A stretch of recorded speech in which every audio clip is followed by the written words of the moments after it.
Fiston yaragihagaze imbere gato yaho yarafungiwe akimara gufungurwa ari gutekereza cyane abantu bari kumunyuraho. Yatangiye gusubira mu rutonde rw'abantu agomba kuzica. Yaravugaga ati n'ubundi kuba muri isi nafite Gentil sinabibasha. Ngomba kubica bose nanjye nkamusanga aho yagiye. Nziyahurira mu nzu nyitwike nkongokere ariko nzabanza nisasira abantu bose David yabarakundanye nabo. Abantu bose baba baramukunze nabo yakunze n'ubwo baba batarakundanye bose nzabica. Kandi nzatuma hari muri gereza amenye ko nabisha. Nawe azapfana agahinda nabona nisha abo bose nkuko nakagize yishe Gentil. Nzica ababyeyi be nico bavukana nice na bene wabo nzamenye. Kandi si David nzababaza gusa. Ngomba kuzica abapolisi baje kunkura mu rugo Gentil akimara gupfa ntibemere ko nanamusezera ahubwo bakangiza kuri gereza benda kunca umugongo ngo nishe umukunzi wanjye ngo kuko namusabaga gukora minda akabyanga nkamuha umuti wo kwikuramo kuvamo ikamwicana n'uwo yaratwite kandi ari David washakaga ko mpfa uburozi yangeneye ukanyobwa na Gentil. Nzica wamburanishije n'umuntu wese wagize uruhare mu ifungwa ryanjye yewe n'abacungagereza sinzabarebera izuba basi iyo bareka nkajya gushyingura urukundo rw'ubuzima bwanjye. Yarongera atekereza aravuga ati ariko nanjye ndi umusazi abo bantu bose nzabicane. Uretse kuvuga ko nzabica sinapanze uburyo nzabicamo ubu se nzajye mbatangira mbanige cyangwa mbatere ibyuma nzabarugeshe se ariko bagomba gupfa uko byagenda kose. Ikibazo nuko ari benshi bamwe bakaba banakaze bagenda mu mamodoka utapfa kumenya naho wabashakira. Abapolisi se n'abacamanza nzabakura hehe? Fiston yicaye hasi ararira arongera ararira araboroga amaze kurira yongera kwibuka ko amaze imyaka 3 n'amezi 8 afungiye ubusa azira ko yiciye umukunzi wari umutwitiye kandi we yarifuzaga ko babana mu gihe cya vuba. Ikindi kandi umwana we ko yijije imyaka 3 kuko yafunzwe Gentil yapfanye ndigeze mu kwezi kandi we yarafunzwe imyaka 3 n'amezi 8. Yabaye nkongeye gutora agatege yumvamo imbaraga zo kwihorera kandi byuka azica abantu yumvaga bidahagije ahubwo yumvaga azakora ibindi bikorwa biteye ubwoba kurya igihugu kizahungabana amahanga yose akazasigara aririmba ngo Fiston yahoreye umukunzi we Gentil wanywe uburozi bwari bumugenewe bituma akora iby'amaso y'abantu atigeze abona ababyumvise bumva ari ubwa mbere amatwi yabo byumvise. Fiston yafunguwe yambaye imyenda ishaje yagiraga amahirwe akambara imyenda y'abagororwa akiri muri gereza agapantaro n'agashati yafunganywe akaba dushyize ku ruhande. Yari yarafungiye kure y'iwabo akimara gushinjwa icyaha yimuriwe muri gereza ya kure nawe atarazi neza iherereye na mbere yuko afungwa uretse ko yayumvaga bayivuga gusa niho bafungiraga abantu bakoze ibyaha ndengakamere. Nta muntu n'umwe wigeze amusura muri gereza ngo yohereze amafaranga cyangwa ngo wenda mubaririze. Iwabo bari baramufashe nk'igicibwa nta n'umwe wifuza kongera kumubona.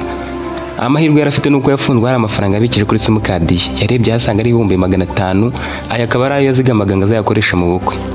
Yaratekereje ati ngiye kuguramo imyenda ndagenda nambaye andi nyategemo moto ndagera mu rugo vuba n'ubundi yani menshi gihe nsigaje ku isizi kinini keretse niho abari umuntu ntarakura mu nzira amavuta aho bahuriye na David n'abandi bagize uruhare rwose mu ifunga ryanjye.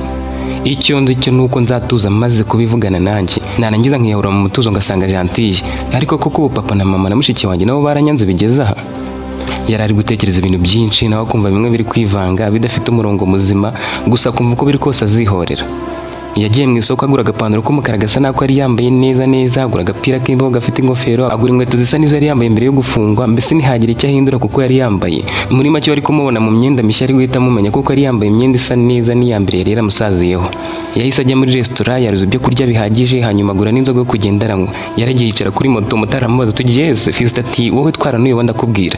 Motari ati none sura amangahe? Fiston ati biraterwa n'urugendo uraba wakoze amafaranga arahari wimbaza ibiciro kuko naje muri Pandagari. Motari yabanje gushidikanya Fiston ahita amufata mu ijosi aramubwira turatwara cyangwa ntutwara. Motari yagize ubwoba ahita asakuza abandi bamotari babibonaga bahita babwira Fiston bati ushaka ko bagutwara ku ngufu se? Fiston ati nimukomeza gutinda ndafata moto y'umwe nitware cyangwa uyu muterureho ntwari kandi nimugerageza kundwanya nta kibazo aho mvuye namwe murahabona gusubiraho ntacyo bimbwiye. Bose bahiye ubwoba bagira ngo yasaze baramubwira bati murekure mwijoso murekure ushaka undi ugutwara muri twe ubu nyine yabyanze. Baramujishaga kugira ngo napandura kuri moto bahite bavaho bamusiga wenyine. Niko byagenze yavuye kuri iyo moto batangira guhonga buri umwe yicara kuri moto ye vuba bose bava aho hantu Fiston yari abasanze bakundaga guparika bagenda bavuga baturiya mutipa ashobora no kuyakwima umugejeje aho ari kuvuga watera amahane mukaba mwana Rwanda. Abantu bavuye muri gereza mwana bafite imitima mibi. Abandi bari babonye igicupa cy'inzoga mu mufuka w'ipantaro we baravugaga bati wasanga ari inzoga zimugeze mu bwonko mwana akaba yasinze. Fiston amaze gusigara wenyine haje undi mumotari wari uje guparika nk'ibisanzwe azavuga ati twigendere se? Fiston ati rwose twigendere. Yicaye kuri moto wamaze kugenda nk'iminota 10 abarirwa motari amubaza ati turagarukira heza. Fiston yaramwishimiye atangira kumubwira ati mwana maze imyaka 3 mfungiye muri iriya gereza gusa nahaje ari ubwa mbere nahaze bagendaga banyimura birangira mpisanze mfunguwe mbona nanjye ndi mushya gusa nari naraturutse. Yahise avuga izina ry'iwabo akomeza avuga ati rero sinzi urugendo rurimo ko rungana sinzi amafaranga naguha ngo nangahe. Motari yabanje guhagarara amubwira ati aho hantu kari kure muvande uzi ko imodoka yagenda ku 5,000 ubu se yunda gucura yabona. Fiston aramubwira ati twara wenda kwishyura nushaka umbwire nyarenzeho upfa kubongejeje wanjye gusa. uwo mumotari yari azi quartier Fiston yaramubwiye gusa ntiyari azi iwabo neza. Umumotari yaramutwaye bageze muri quartier Fiston agenda amuyobora ku nzu ye, gusa yari yibuze, yari yarahasize hatari kaburimbo ariko yarahasanze hari amatara ku mihanda sinakubwira kandi n'inyubako zarahindutse. Yageze aho yari yarubatse inzu yareba hepfo areba haraguru inzu yarayibura, akabona n'igiti cy'avoka gusa cyasigaye haruguru yaho yari yarubatse inzu.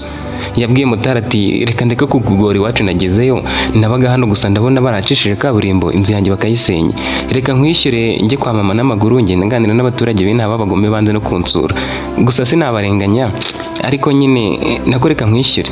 Ntiyari yakamenya ko ababyeyi be bose se na nyina bari barapfuye akiri muri gereza. Yumvaga agiye kubasanga akababaza uko inzu ye yasenywe bakamwakira nk'umuntu uvuye muri gereza kandi warenganaga. Fiston yari yishyizemo ko agiye kwica abantu bose yashyize ku rutonde agahita yitwikira mu nzu, nubwo yari asanze aho yari yarubatse haranyuze umuhanda. Yishyuye motari amurengerezaho ibihumbi 10 kuba bari bemeranyije, abikora nk'uwenda gupfa nyine asa n'uyikuraho. Motari yumvise yishimye gusa ashaka ko yamusubiza avuga ati oya muvande, rwose ninjye wakabaye nkugabanyiriza ahubwo ukanyishyura make, ndabizi biraryana gufunguza iri ubusa noneho imyaka hafi ne yose ugafungwa ntawe ugusura, utekereza kuri uwo mukunzi wawe wishwe bikakugerekwaho ntubone amahirwe yo kumushyingura, mbese mani birababaje, ni wowe ukwiriye kugirirwa neza kuruta uko wabinkorera. Rero nuko nari ndi mu kazi ariko ninjye wabikoze, akira rwose ahubwo kuremo igihumbi kwiwe wari kunyishyura ukinywe mu byeri. Fiston yakoze mu mufuka w'ipantaro ati oh ntari biyagumane inzoga urabona ko nyifite, nayiguze nuko ntayinyweye nari nzi ko ndayinywera iwanjye none ndabona barahasenye, ariko niba utabishaka ko nyakurengerezaho ubwo nsubiza iryo 10 ryanjye ndariguramo izindi nzoga kandi urakoze. Icyatumye agura iyo nzoga kwari ukugira ngo najye atekereza kuri Gentil yajye asomaho, namara kwivugana umuntu asomeho niba igihara agashaka no kwiyahura azabikore yayinyweye. Motari yamusubije yumuye kuko iyo nzoga niyo yavugagaho ko isindisha kuruta izindi zose zabaga mu gihugu, uretse ko kubera imisoro nayo yasoreshwaga akayabo yari ihenze cyane ariko bidakabije, gusa nk'umumotari yabonaga atayigondera. Fiston abonye ukuntu yatunguye aramubwira ati ahubwo ngwino tujyane iwacu baduhe ku mafaranga, reba nawe urabona uyu muhanda umaze amezi arenga abiri ukozwe, kandi iyo bagiye gusenya umuhanda abari bafite amasambu n'amazu babishyura amamiliyoni, tujyane iwacu wama yanjye kuko nubwo baba barariyeho ntibaba barayamaze. Umumotari yaramubwiye ati mba nje tukajyana ariko ndi mu kazi pe, ubwo hageze ni amahoro nanjye nahabonye nazagaruka ntakoze tugasangira, reka ngende tuzasubira, ma nimero yawe nzaguhamagara umbwire uko bimeze kandi wihangane rwose. Motari yamuhaye nimero ye nawe yandikiye Fiston aragenda. Fiston nawe asigara areba nimero ya mushiki we muri telefoni, aramuhamagara yumva nimero yavuyeho, amwandikira ubutumwa ntibwamugeraho, ahindura nimero nayo ntiyacamo. Yatangiye kwibaza ati use yaba yarahinduye nimero, yarebye imiza papa we yarazihamagara nazo ntizacamo, hamagariza mama we kuko yigira inama yo guhamagara umwe mu basore bari inshuti ze, nubwo yararakajwe nuko nabo banze kumusura muri gereza, ariko niyo yarayihamagaye ntiyacamo. Agihagaze areba mu manimero ngo arebe nibura ko yabona ihamagara, anareba niba atibeshye we inzu yikaba itari uyubatse aho ngaho umuhanda waciye, akaba wenda ari uko nyine atari kureba neza nk'umuntu uvuye muri gereza, ari nakafungura rya cupa ry'inzoga yari yitwaje ngo atangire yinywereho, ibiye rinini ritari mugwa mu mugongo amaraso atangira kuvirirana. Yarahindukiye ngo arebe aho riturutse, kinongo kinini cyo kimuguye mu maso arahuma, ahita agwa hasi arwana no kwikuba mu maso ngo yongere arebe. Akirwana na cy'abantu 10 baza biruka n'ibibando n'inkoni n'utunyafa, abandi barandura imihembezo yari iri mu bishyimbo, baramukubita bamukubita bavuga ngo kiracitse gicitse gereza, bagikatiye burundu none kiracitse. Baramukubise amaraso arava, barakomeza baramuhondagura.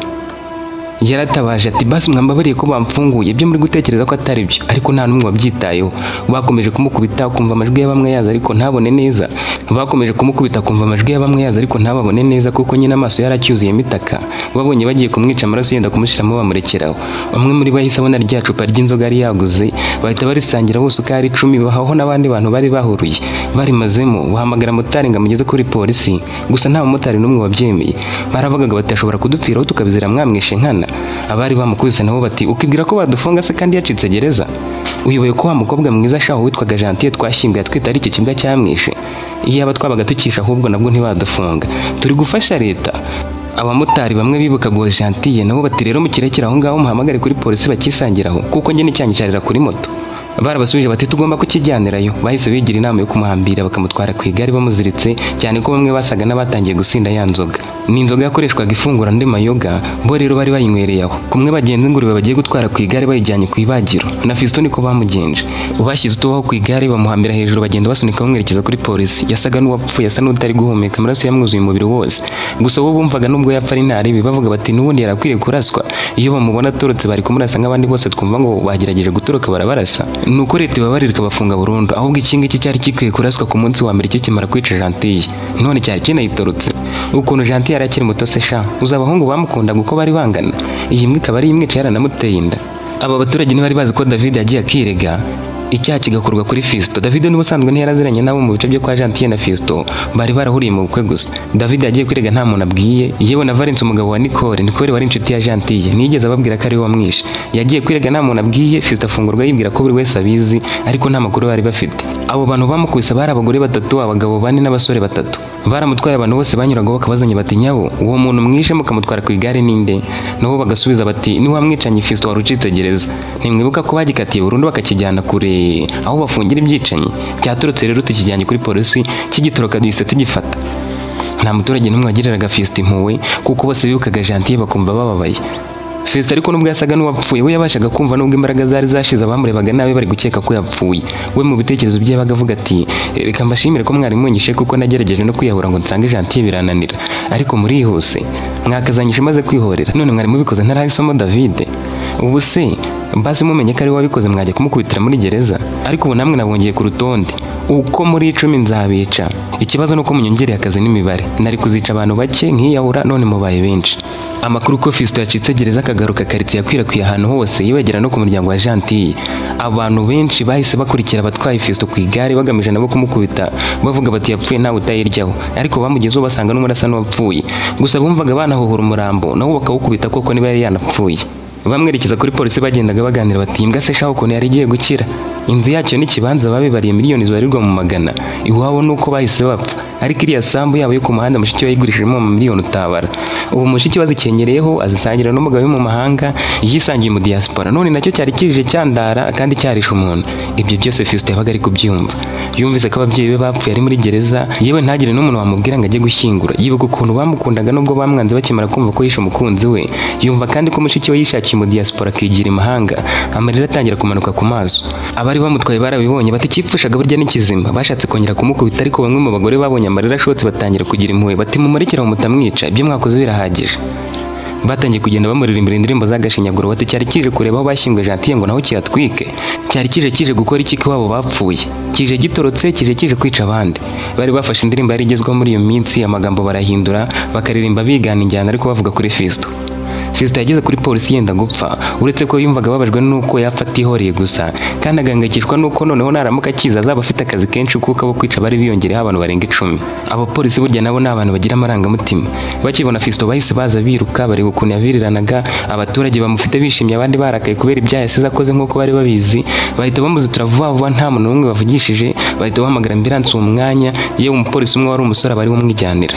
Bari bamenye amakuru yuko hari abaturage bakubise umuntu bakamuhambira ku igare ngo kuko yaracitse gereza, ariko ntibari bazi ko yakubiswe bigezaho ho kumwica. Wa mumotari wari waje atwaye Fiston yageze imbere agenda gake gake ngo arebe ko yabona umugenzi wo gutwara. Yumva amakuru yuko Fiston yaje atwaye yahise akubitwa hafi kumwica, bamuziza ko aturutse gereza kandi bamubeshyera. Yatekereje gusubira inyuma ngo ajye kumukiza, yumva nawe bamukubita. Fiston yari yamubwiye ibintu byose uko byagenze kugira ngo afungwe. Motari yahise ahagarara abaza umuntu wari umaze kuvugira kuri telefone ibibaye kuri uwo muntu, nawe aseka ati ngo barakivunaguye bagitwara ku igare nk'ingurube igiye kuwagwa, uzi ko kishe umukobwa utwite sha none kinacitse gereza, ahubwo iyo bakica nacyo babaye ibigwari pe, gereza si yakimerera iki ko cyazica nabo bafunganye. Motari yagize agahinda, wamubariraga iyo nkuru arabibona ahita akomeza agira ati umva umuntu wese byamubabaza nukuri uriya mukobwa yari akiri muto. Motari yagize agahinda, wamubariraga iyo nkuru arabibona ahita akomeza ati umva umuntu wese byamubabaza nukuri uriya mukobwa yari akiri muto. Motari yaramubwiye ati mugabo reka ngende ndumva iyo nkuru ibabaje.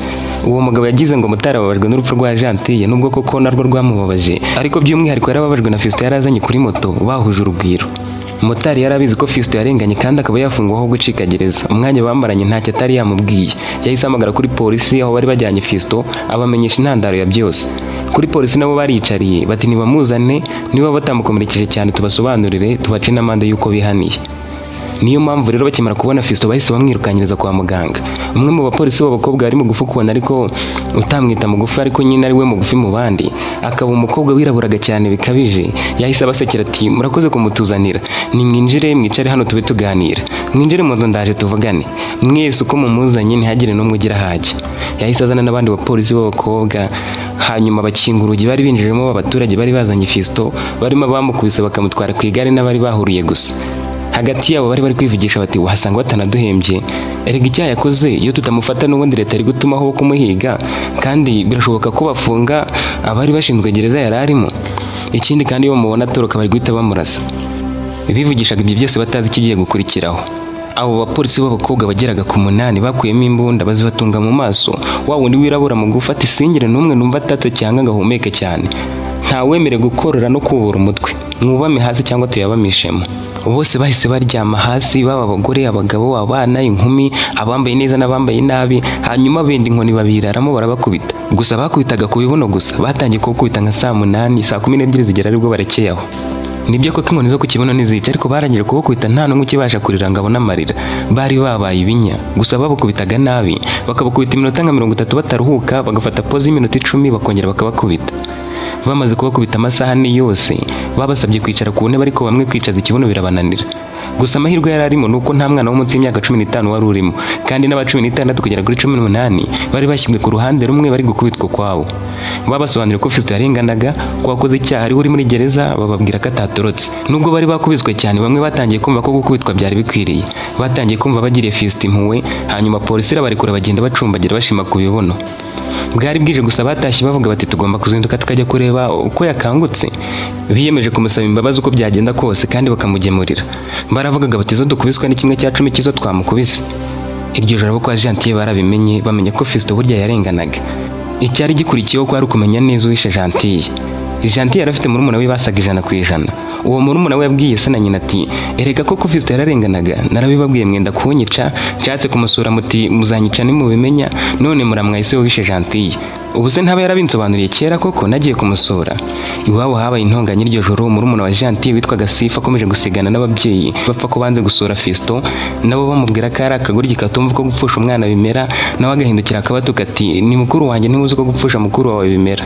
Barikiye gutongana ari uko ibitotsi bije. Sifa yiyemeza kubyuka ajya gusura Fiston, gusa n'ababyeyi be noneho bari bemeye kujya kumusura mu bitaro. Fiston akigezwa ku bitaro yasaga n'uwenda gupfa nibyo, ariko ntiyari yaguye muri koma. Yaburaga imbaraga zo kuvuga, ariko yashoboraga kumva ibimuvugirwa iruhande. Bari bamuvunaguye atabasha kwihindukiza, aryamye agaramye, yashyizwemo serumu na sonde. Gusa we nubwo yarameze gutya yari ari kwinogereza imigambi y'uko zica aba yashyize ku rutonde. Yageze ahagwa ku gitekerezo cy'uko azabigenza. Yibutse ko ari umusaza uvukana na se wacuruzaga imiti itandukanye, akaba yaragiraga n'iyatuma umuntu ashiramo umwuka mu gihe runaka nubwo yaba yavujwe bishoboka. Yanatekereje gushaka abasore b'ibirara muri quartier bakaba batangira uwo batumyeho, bakamwica nijoro akabahemba akayabo. Yatekereza ko byanze bikunze imitungo yabo yose itagurishijwe, avuga ati nagurisha umurimo umwe nkawukoresha mbishyira nabo bakamporera. Akimara gutekereza kuri uyu musaza no gutekereza ko yakoresha abandi mu kwihorera, noneho yumvise atangiye gukira nubwo yarakiri muri iyo mimerere. Icyakora yashoboraga kureba ukabona ari muzima, uwamuvugisha akaba yamwumva ariko atabasha kumusubiza kubera ijwi ritapfaga gusohoka neza. Wa mupolisi wari wamugejeje ku bitaro yaramuvugishaga ariko Fiston ntabona uko amusubiza. Yaramubwiye ati hangane musore, bari abantu bagoye ubusa rwose. Wararenganye kandi nanjye nubwo ubona ndi umupolisi, ariko sindakorerwa na 1/10 cy'akarengane wakorewe. Ndabizi nubwo utari kubasha kuvuga, ariko basi uranyumva. Rero reka nkwegere nicaraho ubasha kundeba. Yarahagurutse ku ntebe ahagarara iruhande rwa Fiston. Fiston nawe yitegereza mu maso ho umupolisi wari wamuzanye kwa muganga, atangira kwivugisha mu mutima ati komeza ungirire impuhwe ntuzi icyo ndi gupanga. Ndabizi nawe uri mu bazampiga amabara ngiye gukora namenyekana ntabarangije. Ibyago byanjye nuko mwamvumbura ntamaze guhitana abantu bose barimo n'abo polisi mukorana bajyanye kuri gereza. Ariko keretse nimufunga ivu ryanjye, kuko esanse yo nzayigura mbere. Nzajya nica uwa mbere mpite njya mu nzu nzaba narakodesheje, dore yanjye yanyuze mu kaburimbo barayisenya. Nimuza gukomanga niyo nzahita nitwikiramo. Ikibazo nuko inzoga yanjye bayinyweye, ariko nzagura indi ku buryo nzajya nyinywa ngasinda cyane, kugera kuri rwa rwego nakwitera icyuma simbabare. Uwo mupolisi utaruzi ibyo Fiston ari gutekereza bahuje amaso, amwereka ko amufitiye impuhwe nyinshi, hanyuma akomeza amubwira ati kuva nabaho n'ubwa mbere nabona umuntu ahuye n'ibibazo bingana bityo akiri muto. Ibaze gufunga uzira ko wishe umuntu utamwishe, noneho umukunzi wawe anagutwitiye, yishwe n'umusore w'inshuti ye, ukabuzwa uburenganzira bwo kumushyingura, ugafungurwa iwanyu barapfuye. Fiston yahise akanura amaso, nubwo yari yumvise abantu bavuga ko abo bapfuye, ariko noneho yabihaye umwanya mu ntekerezo ze ati ko nasize ari bazima se, bakomeye bishwe n'iki, bapfuye ryari. Gusa niyavugaga nyine cyane ngo umupolisi yumve, yabaga ari kubitekereza. Umupolisi yakomereje ati noneho ugafungurwa na mushiki wawe umwe rukumbi yarashakiye imahanga, inzu yawe n'imitungo y'iwanyu yaragurishijwe hafi ya yose niba atari na yose, wagera muri quartier abantu bakumva ko turotse gereza bakakugenza barya. Ni ibibazo bikomeye pe. Umusore, nasomye dosiye zawe nsanga witwa Fiston. Ariko Fiston, ibi bintu ntibirambaho na rimwe, gusa ngerageza kubyiyumvisha. Nukira nzakubwira inkuru ijya gusa n'iyawe y'ibyabaye kuri murumuna wanjye, niyo mpamvu byambabaje cyane. Sinibwiraga ko hari inkuru y'ubuzima yambabaza nk'iyawe. nihagira umuntu uza kukurwaza ndagenda ariko ntuzave mu bitaro tutavuganye, bakigusezerera uzahita unyandikira message cyangwa umpamagare umbwire ko ari wowe, nzagufasha uko nshoboye ubona aho uba n'ubutanahafite. Fiston akibyumva mu mutima yise avuga ati ibaza ntabye kubana nawe, kaba kabaye namwe imbunda n'amasasu yasinziriye, nkabyuka kare nkajya mu ngo z'abantu nifuza kwica, nkarasa nka batanu irya gatandatu nkaryerasisha bagasanga napfuye. Mu gitondo cya kare cyane murumuna wa Gentil yahuriye na Nicole na Valence, babandi Gentil yari yarataye ubukwe agahurirayo na David wahise umukunda. Gusa ba Nicole na Sifa bahuriye batabipanze. Nicole na Valence bumvise amakuru y'uko Fiston yafunguwe, ko yarenganaga, katari we wishe Gentil, ko yafunguwe akagirirwa nabi akaba ari mu bitaro, bituma bazinduka ngo n'abashoboye kuvuga basobanurire neza uwishe Gentil uwo ari we. Ntibari bakamenye ko ari David. Mu bo Fiston yatekerezaga kuzica nubwo atari yakamwemeje neza, ni Valence kuko ari we wari waratumiye David agahurira na Gentil mu bukwe bwe, bigatuma David agirana ubucuti na Gentil, ari nawe wamwishe yagambiriye Fiston kugira ngo Fiston napfa David asigarane Gentil. Babanje gusuhuzanya bagihagaze mu muryango berekeza aho Fiston yari agaramye ari kureba umupolisi mu maso, umupolisi nawe ari kumwihanganisha. Sifa Nicole wari ufite akana k'agahinja ka kabiri na Valence bageze imbere y'umupolisi baramusuhuza, gusa Fiston ntibari kubona uko bamusuhuza uretse kumupepera. Baganiriye n'umupolisi uko ibintu byose bimeze, biyemeza kumurwaza Sifa ku manywa, Valence nijoro, Nicole akagemura. Umupolisi yarabashimiye asigana imbere yabasaba ko bazayiha Fiston akimara gusezererwa akamuhamagara wenda akagira icyo amufasha. Sifa yasaga na Gentil neza neza, wenda akiri muto ntibasaga neza, ariko imyaka yari agezemo icyo gihanganaga niyo Gentil yari arimo ubwo yapfaga, kuko Gentil yamurushaga imyaka 4 kandi yari agiye gushira apfuye. Uko Gentil yari ateye, uko yasekaga, uko yavugaga, byose byari byarasigaye muri Sifa. Sifa yagiraga ikibazo cyo kwitiranya na Gentil, umuntu wabaga utamuheruka hari ubwo yamuhamagaraga ati Gentil, agahita yigarura ati mbabarire birancitse, nako Sifa erega murasa kandi ukomeze kwihangana. Fiston yarabimenyere ko Sifa asa na Gentil, nubwo yabonaga asigaye asa nawe hafi 100% ugereranyije na mbere. Uko iminsi yagendaga yicuma niko Fiston yumvaga gori agatege, yarebaga Sifa akishima kuko yamwibutsaga inseko nziza ya Gentil, ariko rimwe na rimwe ikamubabaza iyo yarotaga ari gukora Gentil kunda, amubaza ati ubu se uzabyara umuhungu cyangwa n'umukobwa. Agahita abona noneho Gentil yaryamye ku gitanda yapfuye, abapolisi bakamutwara nk'umwicanyi nawe atarasobanukirwa neza ikimwishe. Ibi bitekerezo byakomeje kumuganza, akomeza kubona Gentil mu bitekerezo no mu nzozi, asaba umuganga kumurekura agataha kuko yumvaga yakizemo gake bitewe n'umujinya n'umutima wo guhorera Gentil yari afite, kandi yumvaga igihe yihaye cyo kuba yamaze kwihorera kiri kurenga. Nta serumu yari ikimurimo, yarasigaye yitambika sonde zaramukuwemo, asigaye yicara neza, uretse ko yageragezaga kugenda bikamunanira, akagendera ku kabanda agiye kwiherera. Yasabye Sifa guhamagara muganga, aramubwira ati muga ndumva nakize mu ndeke ngende ntahe. Muganga aramubwira ati ariko rero wibuka ko nubwo wifuza gutahara amafaranga ugomba kwishyura ntabwo wavuriwe ubuntu. Fiston yumvaga ko batarenze 50,000 ahita amubwira ati none se kuba ntarabishyura nicyo gituma mungumisha hano kandi narakize. Muganga yaramubwira ati si ibyo, ahubwo nuko njye kwitaho mbona utarakira, urabizi ko abishyura bishyira hariya hanze sinjye baha amafaranga, ahubwo nagira ngo niba wifuza gutaha utangire ubitekerezeho kuko ubu ngiye gutangira nsuzume ko wakize koko. Muganga yise amusaba guhaguruka, Fiston arahaguruka, muganga aramubwira ati genda wituve hano ugere hariya. Fiston arahagurutse aratetera yihagarara atera intambwe, agerageje kwihuta amanuka nk'ugiye kugwa hasi, gusa uwo muganga aramucunga agahita asimuka aramwegamiza ntiyagera hasi neza cyane ko nawe yari umusore ufatika. Muganga aramubajije turumva umeze utese, undi nawe aramubwira ati ndumva ikizengera cyenyishe mbese umutwe urandiye. Muganga yarongera amubaza ati none se ko kurifuza guhita utaha nonaha? Fiston ati mundeke nahe nzagenda amenyera. Muganga yise abona ko byanga bikunda Fiston afite ikibazo mu mutwe kuko ntabwo byumvikanaga ukuntu umuntu yifuzaga gutaha adashoboye no kwigenza, yarabibonaga karembye ariko akifuza gutaha. Muganga yise amubwira ati niba wifuza gutaha rero ubanza umenyere kugenda wemye, noneho gukoresha kandi kazamini kamuhita utaha. Hari ku manywa hakiri kare, Fiston arwajwe na Sifa nk'ibisanzwe kuko nijoro Valence wahageraga kandi ntiyazaga buri munsi. Rimwe na rimwe Fiston yararaga wenyine. Muganga amaze kugenda, Sifa aramubajije ati kuki wifuza gutaha udakize Fiston? Urabona utarembye? Mbabarira rwose utazongera kuvuga ko wifuza gutaha, abaganga nibo bazagusezerera. Ahubwo dore umaze gutora agatege gake wazahamagara Nicole na Valence hakiri kare bakaza hano nyine ukadusobanurira uwishe Gentil nuko ibintu byose byagenze. Fiston aramubwira ati nimureke nawe nyine ajye kumubereka muri gereza afungiwe, mbibasobanuriremo mureba wenda azababwira n'ibindi nanjye ntazi, cyangwa muzajye mwenyine abibabwire, njye nzabaho urwandiko muzamushyira nzahabarangira. Urwo rwandiko Fiston yumvaga azashyira amazina y'abantu bose azaba amaze kwica bafitanye isano na David, hanyuma mbere yo kwitwikira mu nda akazaruha Sifa, Nicole na Valence bagiye kumureba muri gereza, bakarumuhana wagafunga umutima umenetse, azi ko ari abantu be bapfuye barengana kandi akaba atarabonye ko abashyingura nk'uko yishe Gentille n'uwo yari atwite barengana. Fiston ntabona uko abashyingura ari muri gereza. Sifa yaramwegereye amufata ikiganza aramubwira ati Fiston, utangiye kugenda ugarura umubiri, isura yawe yarongeye iba nziza nka kera utarafungwa, kandi nukiri uzarushaho kuba mwiza. Wikwihutira gutaha, ibyo ukeneye byose nzakomeza mbikore ngire mukuru wanjye Gentille. Ndabizi uramukundaga kandi nawe yaragukundaga, yari yarakudukundishije iwacu twizera nk'umukwe, ahubwo mboneraho gusaba imbabazi, ni ukuri habayeho kutamenya, ntitwari tuzi kurengana. Sifa yararize amarira atangira kugwa kuri cya kiganza cya Fiston yari afashe. Fiston yumvise amarangamutima azamutse. Gentille niwe wari uheruka kumufata ikiganza ari umukobwa akamurira mu maso muri ubwo buryo. Yumvise nawe agiye kurira avugana ikiniga ati Sifa, mbabarira udatuma nanjye ndira. Yaregutse nubwo yari arwaye, afata agatambaro ahanagura Sifa amarira, ahita amuhobera. Sifa akomeza kurira ku rutugu rwe, aramubwira ati Fiston, iwacu bahora bicuza kubera urwango bakwanze Gentille akimara gupfa, bakavuga ko ari wowe wamwishe bakurenganye, none bibaza niba uzabababarira. Ni ukuri nabo mbasaba imbabazi kandi hari byinshi bazakubwira njye ntabona aho mpera. Fiston yamurebye mu maso aramubwira ati Sifa, humura tuzajyana iwanyu bashimire, kuko sinavuga ko nzababarira kandi ari nta cyaha bakoze. Nzabashimira ahubwo ko bakohereje ukaza ukandwaza uri umukobwa amanywa y'iminsi yose maze hano. Uwanuteyeho nibwiraga ko bari inshuti zanjye kandi sinzi niba banazi ko ndwariye hano, ahubwo mbabarira ukomeze umutima ugabanye kurira nkwereke ibyo dukora. Sifa ati ngaho mbwira dukora iki? Fiston turabona ko wishe Gentille agihari, uwamwishe n'umwe ariko nawe afite abo yakunze, umuryango n'inshuti ze barahari, waretse tugahorera mukuru wawe Gentille, kumfashije aribwo twabikora vuba. Sifa yahise amubaza ati kumva se afunzwe twabikora dute? Njye ndumva Imana ari izamuhorera, icyo dukwiriye gukora ni ukuva mu gahinda tukiteza imbere, n'ubundi igifungo cya burundu kirimo ibyo twifuza kumukorera byose.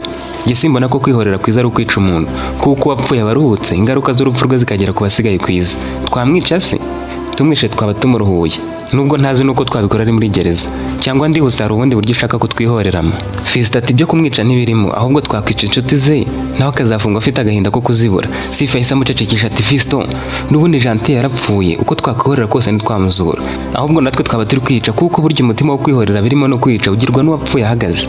Ntunyumve nabi, nubwo wakundanaga na Gentille ariko ntangize uko ndi murumuna we, nanjye narababaye bihagije, ariko njye sinakora ibintu byamfungisha. Nibaza agahinda ko kubura wakundaga ukagira no gufunga uzira ko wihoreye. Icyiza ni uko wabyikuramo niba unabitekereza. Fiston yahise yongera aramuhobera aramubwira ati Gentille nako Sifa, umbabarire nanjye nari mbitiranyije, ni ukuri sinshaka kwihorera ariko njya mbitekerezaho, nishimiye ko wowe utabitekereza, nanjye humura simbitekerezaho cyane. Fiston yaramubeshye kuko yifuzaga kwihorera, gusa nanone yagarukiye Sifa kuko yari yarateganyije uburyo yabikoramo, akabarwa ntihagire umenya uwabishe cyangwa akabica akoresheje abandi bantu, hanyuma akitwikira mu nzu nubwo yazabitariye. Ibyo kwiyahuza umugozi yumvaga byamubabaza cyane kuko atifuzaga ko hagira n'ubona umurambo we nyuma yo kwihorera. Ariko Sifa we nubwo ari kumufasha ntiyari kwitwikira mu nzu cyangwa ngo yiyahure. Mu buryo bwo kumujijisha yahise amubwira ati Sifa, reka mbikubwire rero, Nicole na Valence tuzaba tubibabwira, nta n'amatsiko ufite se? Ushaka gutegereza ba Nicole? Sifa yarishimye ati mbwira nta kibazo. Fiston aramubwira ati umusore wishe Gentille yitwa David, bifotoje amafoto menshi nuko narebye muri telefone yanjye nkaba ntamubona. Sifa ati David? Fiston ati niwe, bari inshuti cyane. Sifa ati mbwira uwo David uwo ari we, ahubwo hari ikintu utazi, telefone ya Gentille iracyari mu rugo, amafoto yaracyarimo, aya ari kumwe nawe n'abandi basore b'inshuti zo zose aracyarimo, wasanga n'uwo David arimo kuko tutamuzi, uretse ko ari mama yibitse. Fiston aramubwira ati none se wagiye mu rugo ukayizana ko atari kure? Dore haracyari kare, wayizana nkakwereka David, ndabizi harimo amafoto ye. Sifa yaragiye, Fiston asigara mu bitaro wenyine, yasigaye yumva asa n'uwari uri kumwe n'umuntu udasanzwe, yumvaga yarazunzutswe abantu bose, cyane cyane ab'abakobwa. Ariko Sifa akimara kugenda yatangiye kwibuka ukuntu yariraga amushyize umutwe ku rutugu, akibuka ukuntu yamufataga ikiganza, atangira kumva asa n'usubiye mu bihe yabaga ari kumwe na Gentille. Uwo mwanya yatangiye gukumbura Sifa, akumva atinze kugaruka kandi aribwo akigenda. Yaravugaga ati uyu mukobwa ni mwiza nka Gentille, aramubiye numva atandikura, iyaba yaratangiye kumubera kera mba narakize vuba, ubu mba naramaze no kwihorera. Sifa nawe ntiyatinze, gusa mu kugaruka azanye n'ababyeyi be Nicole na Valence. Fiston akibabona yaratunguwe, yumvaga ko Sifa aragaruka wenyine. Sifa akimara kumva ko Fiston agiye kumusobanurira ibyo wishe Gentille ari we David, yahise abibwira ababyeyi be nabo bifuza kujya kumva ibyo bintu. Sifa yanababwiye ikiganiro bagiranye cy'uko Fiston yifuza kubashimira, dore ko nabo bishinjaga amakosa bashaka kumusaba imbabazi, bituma bazana nawe bihuse. Yahise ahamagara Nicole na Valence arabibabwira, nabo bamubwira ko bafite amatsiko batacika iyo nkuru. baganirije Fiston nawe arisanzura arirekura atangira gutera inzenya nka kera atarafungwa. Bageze aho bamubaza David uwo ari we nuko byagenze kugira ngo aroge Gentille. Nubwo bari bazi ko David yemeye icyaha agafungwa Fiston agafungurwa, ariko ntibari banazi ko buryo wari ubwambere yari Fiston aho kuba Gentille. Fiston yababariye inkuru mu ncamake agira ati murabizi ko nakundanaga na Gentille cyane, yewe twitegura no kubana. Twari tumaranye imyaka 3, twari twaracitswe birangira asamye, ibyo rero bituma duhita dupanga imigambi yo kubana vuba. Atwite nibwo yambwiye ko hari inshuti ye yitwa David ashaka kunyereka. Kwa David se kure cyane uretse ko nyine mutapfa kumumenya. Gusa Nicole na Valence bo baramuzi. Akivuga ko bamuzi bahise batungurwa bati koko se turamuzi? Fiston ati mwe mu ntega amatwi gusa, David ari inshuti yanyu y'amagara kuko yahuriye na Gentille mu bukwe bwanyu. Valence na Nicole bahise bavuga bati ni David tuzi se? Barebanye mu maso baravuga bati wasanga atari we koko. Nta nubwo tumuheruka kandi yagiye atatubwiye. Hashize amezi arengane nako nayo ahubwo ni make tutavugana. Twahamagaye nimero ntiyacamo. Ababyeyi ba Gentille bati natubwire twe ntituzi n'isura ye, mumufashe mu mudusobanurire. Fiston akomeje amubwira ati nyine umusore twahuye dujwe na Gentille duhita tuba inshuti. Gentille yambwiye ko bahuriye mu bukwe bwa Valence na Nicole kandi muri bukuntu Gentille yari inshuti ya Nicole cyane.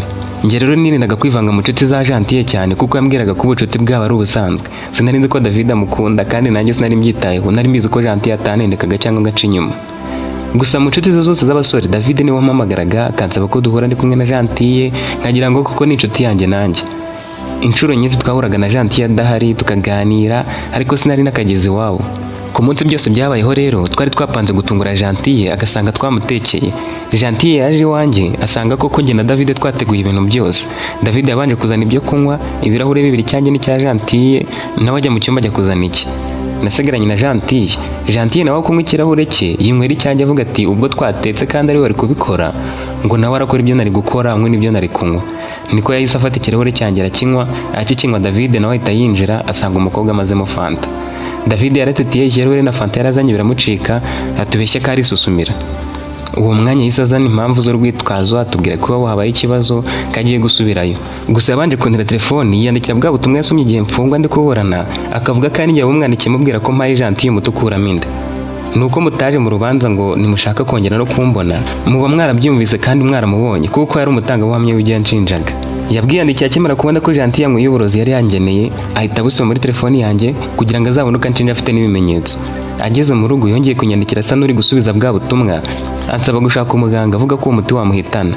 Yahise amamagara ambwira ko uyobye ngaraza kunsobanurira, nanjye ndamwihorera nigumanira na Gentille twigumira mu byacu. Nibwo Gentille yambwiye ko ibitotsi bimufasha akajya kuryama, yamara kuryama abapolisi bagahita baza bakaba ari bo babona ko yapfuye mbere yanjye, uwo mwanya bakantambikana. Maze imyaka 3 n'amezi nkangaye David yaje kwirega, nabwo bamfungura hashize iminsi myinshi nako n'amezi, kandi umunyabyaha yarigaragaje. Nari narafungiwe avuga gereza akomeza avuga ati ntimwari kubimenya kuko nafunguwe nta muntu bizi, David afungwa nta muntu bizi.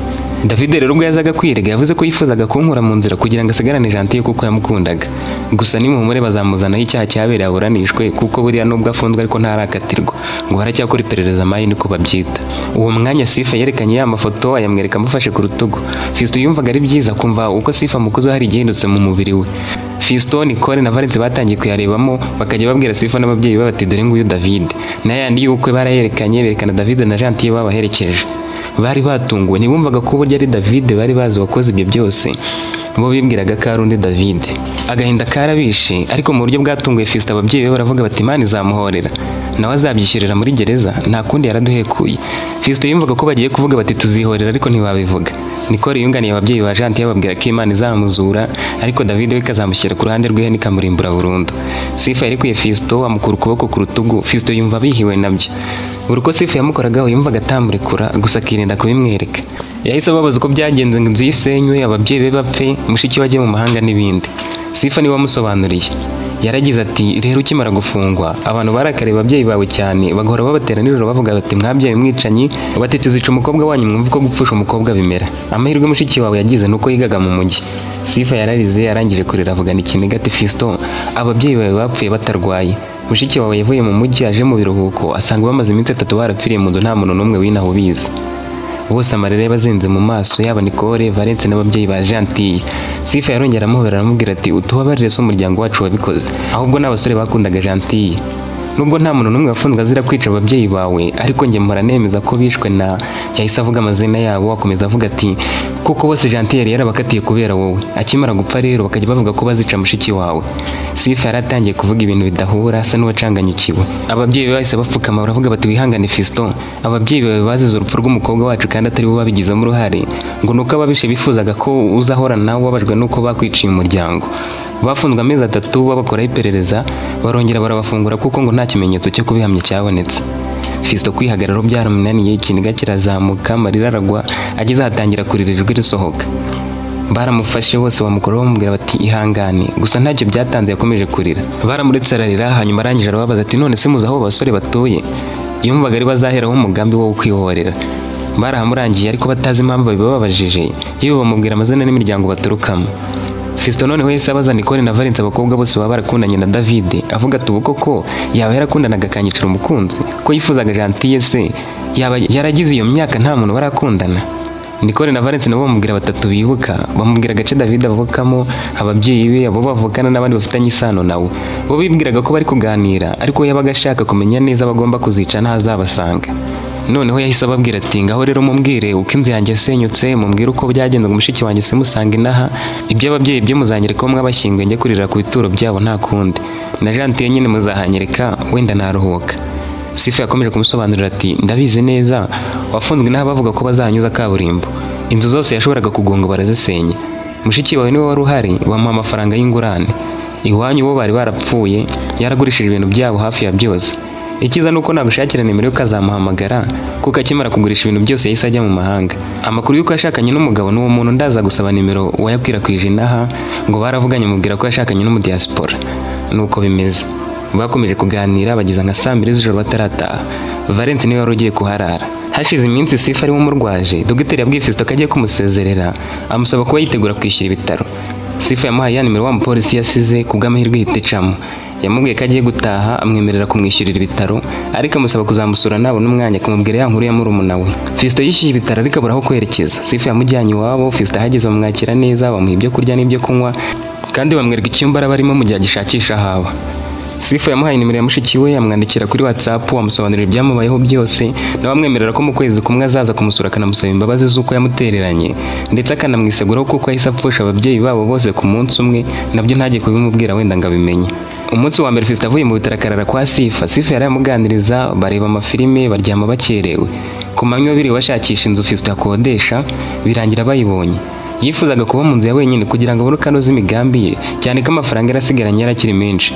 Umunsi umwe gusa avuye kwa Sifa yaramukumbuye cyane, aho kugira ngo atekereze uko azihorera ku bantu batandukanye, atangira kwitekerereza uko yazongera kubonana na Sifa bakamarana umwanya munini. Yibwiza gukura kumva atari urukumbuzi ruje mu munsi umwe, ahubwo rwari urukundo yari atangiye kumukunda.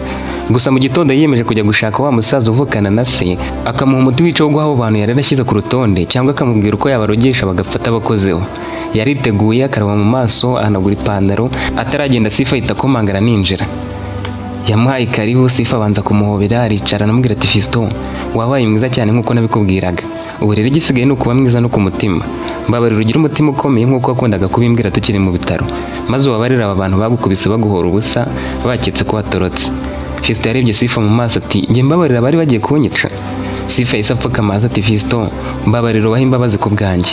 Fiston yitegereje Sifa, amarangamutima y'urukundo yari atangiye kumukunda atangira kumuzamukamo, ahita amuhagurutsa aramubwira ati Sifa, mbabarira w'imfukamira, ntacyo nakora ku bwawe, nawe wambereye umwana mwiza urandwaza. Sinari nzi uburyo nzakwituramo, ariko niba kubabarira abo bantu biragushimisha, nanjye ndabyemeye nzababarira. Sifa yarishimye aramubwira ati nuko nagutunguye ngahita ninjira, ariko bose twari tuzanye, babandi 10 bagukubise na babandi bari babaherekeje bakujyana kuri polisi.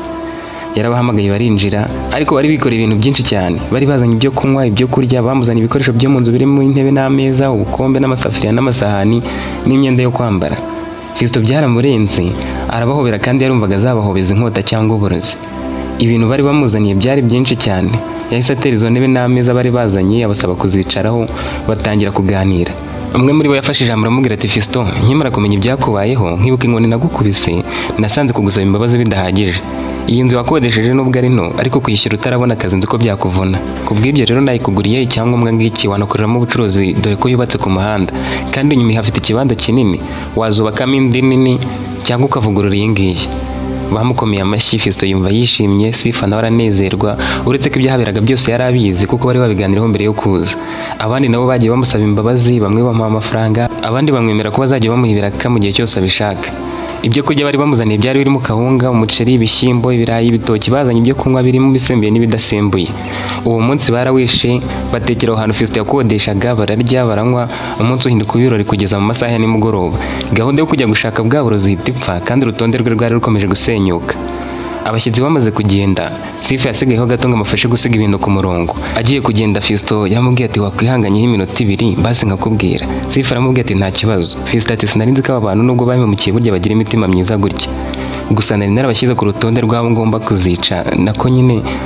Sifa yaratunguwe ati kuzica. Fiston adedemanga ati oya, ariko nyine ngomba kwihorera. Sifa yaramubwiye ati wijya kure ntabyumvise.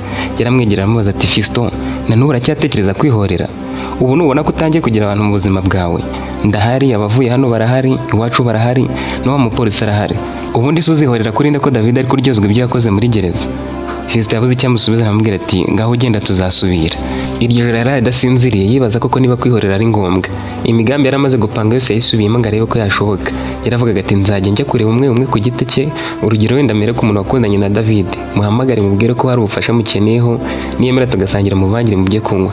Azapfe nka nyuma y'iminsi 3. Uwo nazafatisha neza ngo duhure, nzamutega mwicire mu nzira cyangwa mwohereza abo kumwica mbahembe. Bariho mu nzego za leta nzabarogesha, ndarumvise ngo birashoboka ko warogesha umuntu agapfa bidasabye kumuhura. Sinzabura amafaranga yo guhemba uzabandogera. Nuko yapangaga imigambi yo kwihorera. Yumvaga namara kwihora azahita yiyahura, akitwikira mu nzu kugira ngo umurambo we utazashinyagurirwa. Bukeye mu gitondo wa mupolisi yaramuhamagaye amusaba kumusura. Fiston ahita ajyayo uwo mwanya kuko yumvaga aramufasha kumenya aho abapolisi bamukuyeho bajya kumufunga, ndetse n'abari bahari igihe akatirwa bari, akazabona uko yihorera. Yagiye kumusura gusa amenya amakuru y'uko abenshi bari barimukiye ahandi hantu ku buryo atari kubona uko abageraho mu buryo bworoshye, kandi nubwo yatekerezaga ko yabaroga cyangwa akazabatangira akabica, yumvaga bo bizamugora. Wenda ari kwica abafitanye isano na David, ariko abandi ntibari kumworohera. Uwo mupolisi yaramubwiye ati nk'uko nabikubwiye, nibwiraga ko nta muntu wababaye nka murumuna wanjye, ariko wowe wababaye kurushaho. Murumuna wanjye yakatiwe imyaka myinshi baramwibeshyeho. Yaguze ya telefoni yitwa iPhone, akimara kuyigura baza kumufata bamushinja kuyiba. Baramukubise, barayimwaka, baranamufunga. Uwo mukire yarakajwe cyane nuko murumuna wanjye yangaga kwemera ko ari we wayibye, akavuga ko yayiguze, bituma buri gihe akomeza gutanga ruswa yo kumugumishamo ngo azabanda asaba imbabazi. Na murumuna wanjye akinangira ati sinasaba imbabazi z'ibyaha ntakoze. Aho mari kuba umupolisi nabyinjiyemo neza, dukora iperereza bundi bushya, tuza gufata uwayibye akayimugurisha bari we dufunga. Ubwo rero numvaga nta wundi muntu wababaye nka murumuna wanjye. Yari umunyeshuri, amashuri arahagarara, umukobwa yakundaga aramukatira, mbese byari bibabaje, ariko ubu ngubu atangiye gushaka ubuzima. Akarengane kabaho, ariko wihangane utangire ubuzima bushya. Fiston aramubaje ati ubwo se waramufunguje birangirira aho? Umupolisi aramusubije ati intego nari ngigezeho yarafunguwe. Fiston ati ubwo se wamukira wamugenje ute? Waramwihoreye? Umupolisi yaramubwiye ati kukubwira ko yatangaga ruswa ngo murumuna wanjye agumemo ntibyari bifite ibimenyetso nubwo byari byo, rero nta kintu ari kurenzaho. Fiston ati wari kwihorera mu bundi buryo wenda ukazamugirira nabi, umuntu ufite imbunda noneho? Umupolisi yahise yumva ko Fiston ashobora kuba atekereza kwihorera. Yaramubajije ati ubwo se yaba ari wowe wari gukora iki? Ati njye nari kumurasa nkajya muri gereza uwo muntu wayimugurishije amubeshya ko ariye, nanjye nkamutangaho ruswa agafunga imyaka myinshi, cyangwa nkamugemurira ibirimo uburozi bwari kumwica nka nyuma y'ukwezi wenda ku buryo batazanankeka. Umupolisi yaramubwiye ati my brother Fiston, revenge never sweet. Ningo yaramubwiye ati kwihorera ntabwo bikwiriye. Bakomeje kuganira, mwumvisha ko nta nyungu iva mu kwihorera, bituma Fiston afungura umutima mubwira imigambi yose yari afite yo kwihorera no kwitwikira mu nzu. Umupolisi yaramuhumurije, ntiyamucira urubanza kubw'iyo migambi mibi, amubwira ko kuba bitekereza byumvikana ariko bidakwiriye. Yamusabye ko bazajya bavugana buri munsi kugira ngo amufashe kwikuramo ibyo bitekerezo burundu, kandi amutera ubwoba avuga ati ninumvamo wambwiye hari n'urwaye, iby'ubucuti bizarangira ngo ufungishe. Fiston yaratashye, ageze mu rugo ahamagara Sifa amusaba kumusura, amubwira imigambi yo kwihorera yari afite yose. Sifa nawe amutega amatwi. Fiston yari yabivuyemo atagishaka kwihorera. Sifa yaramushimiye, birangira Fiston amubwiye ko amukunda. Sifa nawe ntiyatinda kumusubiza, yahise amubwira ko nawe amukunda. Uwo munsi batangira gukundana. Nyuma y'ibyumweru 3 batangiye gukundana, mushiki wa Fiston yavuye aho yari yaragiye, yaje azanye n'umugabo we, hanyuma asobanurira Fiston ko ibintu byose byagenze. Yamubwiye ko burya akimara gufungwa ababyeyi bahise bicwa, kumva ataguma mu gihugu dore ko nawe bamuhigaga. Yagurishije ibintu byose bya Fiston n'iby'iwabo kuko yarazi neza ko byanga bikunda Fiston azafungwa burundu. Gusa amafaranga yose yabigurishijemo nta na rimwe yakoresheje, yose yashyize kuri banki, asanga umugabo we nta kintu ajyanye. Umugabo yari umukire kandi nawe yari afite akazi aho yimukiye muri icyo gihugu. Ayo mafaranga yose yamubwiye ko agomba kuyifashisha. Fiston arishima cyane, yumva none hagiye kuba mu buzima bwiza, cyane ko yarasigaye afite umukunzi kandi yaratangiye kwiga kubabarira David mu mutima we. Yasabye mushiki we n'umugabo we kuba bagumye mu gihugu, we na Sifa bakihutisha ubukwe bakahava babutashye. Ubukwe bwa Fiston na Sifa bwabaye bwiza cyane, ababyeyi ba Gentil ari nabo ba Sifa barabutaha, Nicole na Valence n'abana babo, abapolisi benshi bari inshuti y'uwo mupolisi wari warabaye inshuti ya Fiston, wa mumotari wamugejeje muri quartier n'abandi bantu hirya no hino. Batwara ibintu byinshi cyane ku buryo bimwe bakodesheje inzu yo kubibikamo, cyane ko Fiston yabagamo yindi nyine yari yaraguriwe n'umwe mu bamukubise agifungurwa bakeka ko yacitse gereza, mu rwego rwo kumusaba imbabazi no kumufasha gutangira ubuzima. Uyu munsi Fiston na Sifa bamaze amezi 3 babana nk'umugabo n'umugore. Fiston yumva yarasubijwe, agahinda ntikabura kuko yabuze Gentil, ariko yishimira ko afite Sifa ufite imico myiza nk'iye kandi akaba ateye nkawe cyane ko banavukana. Agahinda yatewe n'urupfu rw'ababyeyi be nako kajya kamuzamo, ariko nahiranwa nako yari kumwe na Sifa. Sifa yasabye Fiston kubabarira David kandi Fiston yarabyemeye. Bari guteganya kuzajya bamusura ku munsi wo gusurwa, bakazamusabira imbabazi byashoboka akazagabanyirizwa ibihano. Ndagushimiye ko tugeranye ku musozo w'iyi nkuru. Navuga ko ari nk'igice cya kabiri cy'inkuru ya Fiston na David na Gentil. Inkuru ya mbere yavugaga ku rupfu rwa Gentil bishwe na David bikagerekwa kuri Fiston agafungurwa yarapanze imigambi mibi, iri kuri uyu muyoboro. Ifite umutwe cyangwa titire ivuga ngo yafunguye yarabaye umugome kubera akarengane yagiriwe, agahinda ko kubura umukunzi we. Niba utarayumvise nawe wayumva, wibuke gusiga igitekerezo cyawe, kandi niba utarakoze ahantu handitse subscribe ushobora kuhakora kugira ngo n'inkuru z'ubutaha zizakugeraho mu buryo bworoshye.